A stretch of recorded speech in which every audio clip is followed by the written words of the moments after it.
na ako ng sugar daddy ko para mag-Baguio as a friend. Shoot, Mare, kinakabahan ako. Marami kasing nagsasabi na kapag dinala ka daw sa Baguio, maghihiwalay kayo. Sa Palawan nga lang na napuntahan namin, iniwan na ako. Paano pa kaya dito? Di inabandona na lang ako. Nandito na nga kami para kumuha ng room. Namili na ako ng malaki dahil alam niyo naman na bet natin ang ducks. Kailangan ko kasi ng malaking pwestuhan dahil iinom ako. Kaso Mare, kinukuha na agad ako ng liwanag. Hindi pa naman ako tumatagay. Sign na yata talaga to para ipahinga ang atay. Dito nga kami nagpabook sa RD Baguio Staycation. Napakabongga ng room nila dahil kahit barkada kakasya. Kumpleto na rin sa mga gamit kaya wala ka nang hahanapin pang iba. May panghugas na nga rin ng plato kahit tamad ka. Pero naiintindihan naman kita Mare kung sa paghuhugas ay sawa ka na. Mga plato na nga ang kaharap mo sa bahay, hanggang dito ba naman? Itatadhana ka na lang sa hugasin ka pa inilaan. Nagustuhan ko nga tong room namin dahil may lutuan na rin. Ipapakita ko nga sa inyo yung kawali nila na malayo sa kawali namin. Hindi katulad nung sa nanay ko na ayaw pang palayain. Nasa 3 henerasyon na yata yun, maipamamana pa sa akin. May ref din sila dito kaya pwede kang mag-stock ng pagkain. Mukhang hindi ko naman magagamit to dahil puro resibo lang ang kaya kong i-stock. Nagtatabi talaga ako ng resibo para meron akong memories na minsan din akong nagkapera. Dumadaan lang kasi sa mga kamay ko pero at least nakabayad na ako. Mahirap pala talagang maging tao, parang gusto ko na lang maging aso. Tamang tahol-tahol ka lang kapag may ibang tao.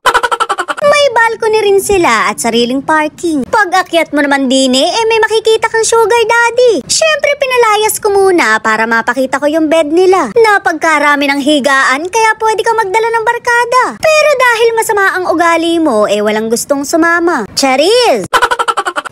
Pwede kayong magtabi dito as a friend. Pwede rin naman kayong manood ng TV as a friend. May wifi na rin naman kaya pwede kayong mag-video call as a friend. Huwag kayong magsisipaglubay sa pagiging friendly.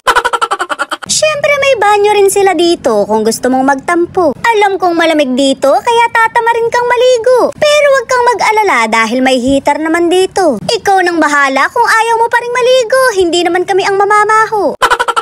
May kumatok nga sa pintuan namin para bigyan ako ng bulaklak. Shoot, Mare, akala ko'y galing na sa manliligaw ko. Pero sa may-ari pala ng unit, kaya tuwang-tuwa ako. Napagka-sweet, Mare, may pa-cake pa. Daig pa yung iba dyan na wala nang ibang binigay kundi konsumisyon. Marami nga silang unit dito kaya marami kang pamimilian. Kung naghahanap kayo ng mai-stayan sa Baguio, kontakin nyo lang sila. Mababait yung mga tao na yan at bibigyan pa kayo ng discount. 10% yung matitipid nyo, sabihin nyo lang yung pangalan ko. Kagandahan din naman sa building na to, kumpleto na ang establishmento. May mga kainan na, may inuman pa. May playground na rin Mare kung may kasama kang bata. Napakatahimik din dito, depende na lang kung gagawa ka ng bata. 3 higaan na rin yan para sa kasama mo na as a friend. Siguradong mai-enjoy nyo yung pagkakaibigan nyo. Huwag nga kami Mare, iba na lang. Narinig na rin namin sa iba yan, hindi naman totoo. Ginutom na nga ako kaya umorder na lang kami ng pagkain. Napakasarap ni Mare, biryani. First time lang makakatikim nito ng sugar daddy ko dahil wala nang ibang natikman kundi bira ko.